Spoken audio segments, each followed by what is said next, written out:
14 से लेकर के 21 तारीख तक चली सिवान में क्लाइंट इंटरव्यू, यानी कि विदेश जाए के बेहतरीन मौका बा। अगर वह विदेश जाए के चाहत तनी और विदेश के बढ़िया कंपनियन में नौकरी करे के चाहत तनी तो रुआ खातिर एगो सुनहरा मौका आइल बा। जी हाँ, रुआ के बता दें कि सिवान के पलक इंटरनेशनल टूर एंड ट्रेवल्स में एक बार फिर से 14 तारीख से लेके लगातार 21 तारीख तक क्लाइंट इंटरव्यू होके जा रहा बा।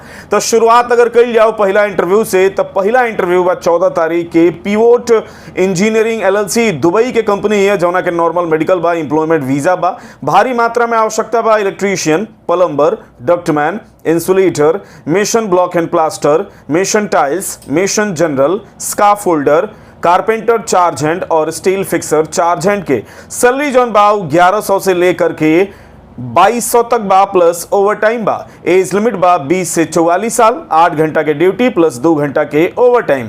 एक बाद 14 तारीख के ही अल तुर्की ओमान के क्लाइंट इंटरव्यू होके वाला बा, जौना के एम्प्लॉयमेंट वीजा बटे और भारी मात्रा में आवश्यकता बटे लेबोरेटरी टेक्नीशियन के, जौना के सैलरी नेगोशिएबल बा। एज लिमिट बा 21 से 42 साल। एक बाद 15 तारीख के यूसीसी अलगांसिया मैकेनिकल इराक के कंपनी ही और एक क्लाइंट इंटरव्यू बटे 15 तारीख के नॉर्मल मेडिकल बटे, भारी मात्रा में आवश्यकता बा इलेक्ट्रीशियन के, सैलरी जॉन बटे उ 3,76,300 से लेकर के 4,17,590 बा प्लस ओवर टाइम बा। एज लिमिट बा 22 से 45 साल। एक बाद अल सफर जनरल कंपनी एलएलसी दुबई के कंपनी है, जौना के 16 तारीख के क्लाइंट इंटरव्यू होके वाला बा, नॉर्मल मेडिकल बा, एम्प्लॉयमेंट वीजा बा, भारी मात्रा में आवश्यकता बा mason, shuttering carpenter, steel fixer, assistant mission RCC, shuttering carpenter और हेल्पर के सैलरी 900 से लेके 1025 तक बा प्लस ओवर टाइम बा। एज लिमिट बा 21 से 40 साल। एक बाद 16 तारीख के ही अलेमको दुबई के ही अलेमको इलेक्ट्रोमैकेनिकल कंपनी ही है, जौना के नॉर्मल मेडिकल बा, एम्प्लॉयमेंट वीजा बा, भारी मात्रा में आवश्यकता बा electrician, plumber, pipe fitter, ductman, insulator, duct fitter, fabricator, ELV technician, CCTV technician, charge hand electrician, charge hand plumber, charge hand ducting, insulator, charge hand piping के सैलरी जॉन बाटे एमे 850 से लेकर के 1900 तक बा प्लस ओवर टाइम बा। Grade wise salary बाटे, जौना में राउर सिलेक्शन हुई ओकरा हिसाब से राउर जौन बा सैलरी रही। एमे ज्यादा उम्र वाला लोग के भी सिलेक्शन हो सकता, काहे कि एज लिमिट जौन बा फ्रेशर खाती 20 से 45 साल और रिटर्नर खाती 20 से 55 साल बा। 8 घंटा के ड्यूटी बा प्लस 2 घंटा के फिक्स ओवर टाइम बा। एक बाद 16 तारीख के ही रुकलदार कंपनी जौन बा दुबई के कंपनी ही और एक नॉर्मल मेडिकल बा, एम्प्लॉयमेंट वीजा बा, भारी मात्रा में आवश्यकता बा इलेक्ट्रीशियन और प्लम्बर के सैलरी बा 1400 प्लस ओवर टाइम। एमे फ्रेशर कैंडिडेट्स जौन बाड़े ओकरे जरूरत बाटे। एज लिमिट बा 20 से 44 साल बा।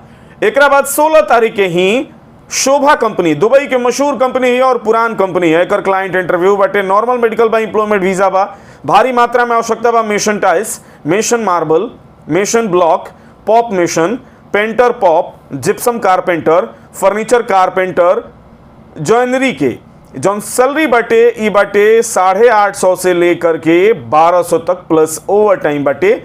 एमे शोभा कंपनी जौन अपना एम्प्लॉई के जौन सुविधा दिले, जैसे पत्नी के खाता में हर महीना 2000 रुपया और बच्चन के पढ़ाई खाती 12 साल तक के बच्चन के पढ़ाई खाती 10,000 रुपया सालाना देले, साथ ही बर्थडे एनिवर्सरी केक वगैरह मंगावे ले कंपनी जौन भाई सब कुछ सेलिब्रेट करे ले। एमे एज लिमिट बा 20 से 45 साल। एक बाद 17 तारीख के कन्वर्जन इलेक्ट्रोमैकेनिकल कंपनी दुबई के कंपनी ही और एक क्लाइंट इंटरव्यू बटे, नॉर्मल मेडिकल बा, एम्प्लॉयमेंट वीजा बा, भारी मात्रा में आवश्यकता बा electrician, plumber, ductman, AC technician, insulator, pipe fitter AC, electrician helper, plumber helper, ductman helper, AC technician helper, insulator helper, pipe fitter AC helper, mechanical helper के salary जौन बाटे 1000 से लेकर के 1100 तक बा प्लस ओवर टाइम बाटे। एज लिमिट बा 20 से 42 साल, 8 घंटा के ड्यूटी प्लस 2 घंटा के ओवर टाइम बा।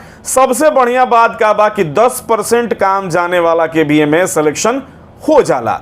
एक बाद 17 तारीख के ही ECC engineering contracting company Dubai के कंपनी ही और एकर नॉर्मल मेडिकल बा, एम्प्लॉयमेंट वीजा बा, भारी मात्रा में आवश्यकता बा mason block and plaster, steel fixer, shuttering carpenter के सैलरी बावे 1250 से लेके 1300 तक प्लस एज लिमिट जौन बा उ बावे 21 से 45 साल, 8 घंटा के ड्यूटी बा प्लस 2 घंटा के ओवर टाइम बा। एक बाद 18 तारीख के शोभा कंपनी के क्लाइंट इंटरव्यू होके वाला बा, जौना के नॉर्मल मेडिकल बा, एम्प्लॉयमेंट वीजा बा, दुबई की कंपनी है, भारी मात्रा में आवश्यकता बा aluminium fitter, aluminium fabricator, semi fitter, aluminium charge hand, aluminium foreman, silicon applicator, cattle SS technician, welder, structural 3G 4G 6G running card के सैलरी जौन बाटे 900 से लेकर के 1500 2200 तक बाटे प्लस ओवर टाइम बाटे। एज लिमिट बा 20 से 45 साल। शोभा कंपनी की तरफ से जौन सुविधा मिलेला पत्नी के खाता में हर महीना 2000 रुपया, बच्चन के पढ़ाई खातिर 10,000 रुपया सालाना, उस सारा कुछ मिली, बर्थडे एनिवर्सरी भी सेलिब्रेट कर जी। एक बाद 19 तारीख के Ali and Sons construction company LLC Dubai के कंपनी है, जौना के एम्प्लॉयमेंट वीजा बा, नॉर्मल मेडिकल बाटे, भारी मात्रा में आवश्यकता बा mason ceramic, mason, shuttering carpenter, steel fixer, scaffolder, assistant mason, RCC shuttering carpenter और हेल्पर के सैलरी बटे 700 से लेकर के 1000 plus 200 plus over time. Age limit बा 21 से 40 साल, 8 घंटा के ड्यूटी बा प्लस 2 घंटा के ओवर टाइम बा।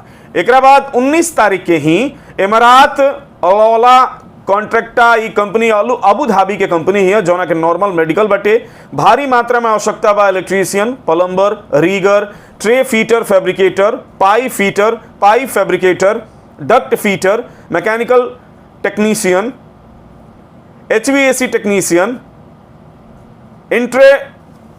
इंट्रामेशन technician, GRP laminator, welder, CS and HDP, scaffolder, mason, shuttering carpenter, steel fixer, mechanical foreman, plumbing foreman, electrical foreman, civil foreman, civil charge hand, helper और मैकेनिकल हेल्पर के salary जोने में बाटे उ बाटे 1000 से लेकर के 2200 तक, कुछ में नेगोशिएबल बा प्लस ओवर टाइम बा। एज लिमिट बा 21 से 40 साल, 8 घंटा के ड्यूटी प्लस 2 घंटा के ओवर टाइम। एक बाद 19 तारीख के ही पेट्रोलैंड इजन बा एपेक्स अबू धाबी के कंपनी है, एकर क्लाइंट इंटरव्यू बाटे, एम्प्लॉयमेंट वीजा बा, स्टाम्पिंग वीजा बाटे, एम्प्लॉयमेंट स्टाम्पिंग वीजा बाटे, एमे mason, steel fixer, shuttering carpenter, scaffold holders के आवश्यकता बा, सैलरी बाटे 1450 plus over time. Age limit बा 21 से 45 साल, 10 घंटा के ड्यूटी प्लस 2 घंटा के ओवर टाइम बा। एक बाद 19 तारीख के ही अल तुर्की ओमान के ही बहुत मशहूर कंपनी है, पुरान कंपनी है, एकर क्लाइंट इंटरव्यू बटे, एम्प्लॉयमेंट वीजा बटे, भारी मात्रा में आवश्यकता बा electrician, industrial and plant, fitter, structural, mechanic, operator CNC, grinder, painter, spray industrial, steel erector, structural fabricator, welder 3G structural CS FCAW, welder 3G structural CS SMAW के salary जौन बा 90 से लेकर के 200-300 तक बा प्लस ओवर टाइम बा। एज limit बा 21 से 42 साल। एक बाद 20 तारीख के एक इंजीनियरिंग कॉन्ट्रैक्टिंग कंपनी दुबई के कंपनी है, जौना के नॉर्मल मेडिकल बा, एम्प्लॉयमेंट वीजा बा, भारी मात्रा में आवश्यकता बा मेसन, शटरिंग कारपेंटर, स्टील फिक्सर और हेल्पर के सैलरी बा 700 से लेकर के 1000 तक और टारगेटेड सैलरी जौन बाटे वो 900 से लेके 1270 तक बा प्लस ओवर टाइम बा। ज्यादा उम्र वाला लोग के भी सिलेक्शन हो जाई, 8 घंटा के ड्यूटी बा प्लस 2 घंटा के ओवर टाइम बा। एज लिमिट बा 18 से 55 साल और हेल्पर खातिर 18 से 45 साल। एक बाद 20 तारीख के अल तुर्की ओमान के क्लाइंट इंटरव्यू बा, एम्प्लॉयमेंट वीजा बा, भारी मात्रा में आवश्यकता बा aluminium technician, CNC operator, glass cutting and processing technician के सैलरी बाटे 90 से लेके 180 तक प्लस ओवर टाइम प्लस खाना पीना। एज लिमिट बा 21 से 42 साल। एक बाद 20 तारीख के ही फर्स्ट सिक्योरिटी ग्रुप दुबई के कंपनी है, जौना के नॉर्मल मेडिकल बा, एम्प्लॉयमेंट वीजा बा, भारी मात्रा में आवश्यकता बाटे pipe fitter, electrician, plumber, ductman, duct fitter, fabricator, insulator के सैलरी बा 1250 plus over time. Age limit बाटे 19 से 42 साल। एक बाद 21 तारीख के तुर्की ओमान के क्लाइंट इंटरव्यू होके वाला बा, जौना के एम्प्लॉयमेंट वीजा बा, भारी मात्रा में आवश्यकता बा asphalt sprayman, asphalter, operator mobile crusher plant, screwman के सैलरी बा 90 से लेके 200 तक plus over time, age limit बा 21 से 42 साल।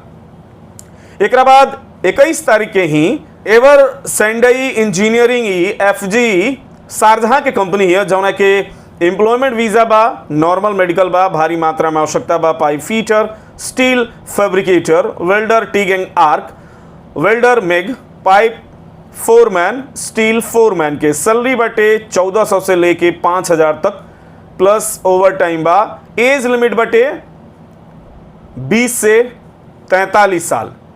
एक बाद 21 तारीख के ही टारगेट जन बा ई दुबई के कंपनी है और बहुत मशहूर कंपनी है। एक नॉर्मल मेडिकल बा, भारी मात्रा में आवश्यकता बा, मेशन, स्टील फिक्सर, सेटरिंग कारपेंटर और हेल्पर के सैलरी ग्रेड वाइज बा 700 से लेकर के 1000 तक सैलरी बाटे प्लस ओवर टाइम बा। एज लिमिट जौन बाटे उ 18 से 55 साल बा, यानी कि ज्यादा उम्र वाला के भी एमे सिलेक्शन हो जाए। 8 घंटा के ड्यूटी प्लस 2 घंटा के ओवर टाइम कंपल्सरी बा। तो 14 से लेके 21 तारीख तक लगातार क्लाइंट इंटरव्यू चले वाला बा। अगर हुआ विदेश जाए के चाहता नहीं और एक ट्रेड से संबंधित बानी रहुआ एक कंपनियन के क्लाइंट इंटरव्यू देवे के चाहता नहीं, तरुआ खातिर सुनहरा मौका बा।